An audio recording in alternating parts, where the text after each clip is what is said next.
କେନ୍ଦୁଝରରେ ଚାଞ୍ଚଲ୍ୟକର ଖବର। ନାରୀ ନିର୍ଯାତନା ଶିଖର ଛୁଉଁଥିବା ବେଳେ ଜଣେ ନବବିବାହିତା ଡାକ୍ତରାଣୀଙ୍କ ମୃତ୍ୟୁ। କେନ୍ଦୁଝର ଜିଲ୍ଲା ହରିଚନ୍ଦନପୁର ଥାନା ମନୋହରପୁର ପଞ୍ଚାୟତ ଚକ୍ରଧରପୁର ଗ୍ରାମର ଏକ ସରକାରୀ କ୍ୱାର୍ଟରରୁ ମହିଳାଙ୍କ ମୃତଦେହ ଉଦ୍ଧାର। ମୃତ ମହିଳା ଜଣକ ଆୟୁଷ ଡାକ୍ତର ବିଭୁ ପ୍ରସାଦ ନାୟକଙ୍କ ସ୍ତ୍ରୀ ରୋଜିନା ନାୟକ, ବୟସ 26 ବୋଲି ଜଣାପଡ଼ିଛି। ସୂଚନା ଅନୁଯାୟୀ ବିବାହ ପରେ ଉଭୟଙ୍କ ମଧ୍ୟରେ ବାରମ୍ବାର ଝଗଡ଼ା ଲାଗି ରହେ।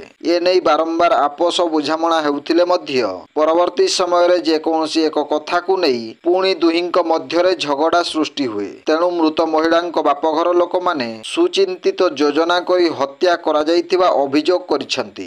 ଗ୍ରାମବାସୀଙ୍କ ଠାରୁ ଖବର ପାଇ ପୋଲିସ ଘଟଣାସ୍ଥଳରେ ପହଞ୍ଚି ମୃତଦେହ ଉଦ୍ଧାର କରି ଶବ ବ୍ୟବଚ୍ଛେଦ ପାଇଁ ଆନନ୍ଦପୁର ଉପଖଣ୍ଡ ଚିକିତ୍ସାଳୟକୁ ପଠାଯାଇଥିବା ସୂଚନା ରହିଛି। Bureau report, Janajagarana Odia. Video ଗୁଡ଼ିକ ଆପଣମାନଙ୍କୁ ଭଲ ଲାଗୁଥିଲେ ଆମ ଚ୍ୟାନେଲକୁ ସବସ୍କ୍ରାଇବ୍ କରିବା ସହ ଲାଇକ୍ ସେୟାର କରିବାକୁ ଭୁଲନ୍ତୁ ନାହିଁ।